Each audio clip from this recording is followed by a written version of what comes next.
Hello class seventh, welcome to Zenith Guru fundamental. स्वागत है आपका हमारे जेनिथ गुरु फंडामेंटल चैनल पे। एंड देखो, खुशी तो मुझे आपकी दिख रही है ना कि क्लास सिक्स्थ से अब आप क्लास सेवेंथ पे आ गए हैं, यानी कि आपका हो गया है प्रमोशन, है ना। लेकिन देखो, जितनी बड़ी क्लास उतनी ज़्यादा मेहनत, है ना। क्लास सिक्स्थ में आपने जो भी चीज़ें की होंगी, है ना, बहुत सारी पढ़ाई भी की होगी, बहुत सारी मस्ती भी की होंगी। लेकिन जब हम बात करते हैं क्लास सेवेंथ के बारे में, क्योंकि आपका अब देखो क्लास बढ़ी, सिलेबस बढ़ेगा, रिस्पॉन्सिबिलिटी बढ़ेगी, एंड ये सारी की सारी चीजें किसको संभालनी है? आपको संभालनी है, राइट। सो अब आपको मुझसे ये प्रॉमिस करना पड़ेगा कि यस मैम, हम आपके साथ मिलके और मेहनत करेंगे। जितनी मेहनत हमने क्लास सिक्स में की थी ना, वो तो कुछ भी नहीं है। और मेहनत करेंगे और प्रैक्टिस करेंगे, एंड जो जो चीज़ें हम क्लास सिक्स में इस बार अचीव नहीं कर पाए हैं या फिर हमने सोचा था कि हम करेंगे, अब वो सारी की सारी चीज़ें आप मेरे साथ मिलके क्लास सेवेंथ में करेंगे, है ना। सो अब आपको थोड़ा सा सिंसियर होना पड़ेगा, ठीक है, थोड़ी सी और ज़्यादा मेहनत करनी पड़ेगी।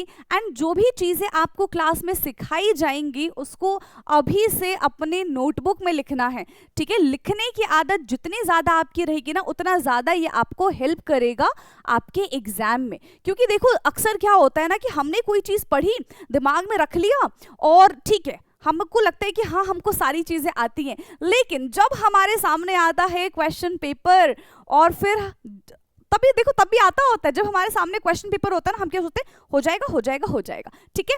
लेकिन जब बारी आती है लिखने की, थोड़ा सा लिखते हैं हम और अटक जाते हैं, फिर समझ नहीं आता कि यहाँ पे क्या आना चाहिए था। तो ये प्रॉब्लम आप फेस ना करो इस ईयर, इसीलिए मैंने आपको बिल्कुल स्टार्टिंग में ही बता दिया है बच्चे कि आपको लिख लिख के प्रैक्टिस करनी पड़ेगी, एंड अपने स्टडी के लिए आपको कंसिस्टेंट रहना पड़ेगा, ठीक है। ऐसा नहीं होना चाहिए कि आपने एक दिन बहुत ज़्यादा पढ़ाई कर ली क्योंकि क्लास सेवेंथ का जोश चढ़ा हुआ था, एंड फिर कुछ टाइम के बाद कि भाई कजन्स आ गए हैं, उनके साथ खेलने जाना है, शादियों में जाना है। देखो, एंजॉय करना बुरी बात नहीं है, ठीक है, बहुत अच्छी बात है, आपको अपनी लाइफ एंजॉय करनी चाहिए। लेकिन साथ ही साथ थोड़ा सा ही, मैं नहीं कह रही हूँ कि एक एक घंटे पढ़ाई करो, नहीं, आप अपने लिए आधा घंटा ही निकालो, लेकिन डेली बेसिस पे आपको आधे घंटे पढ़ाई करनी है।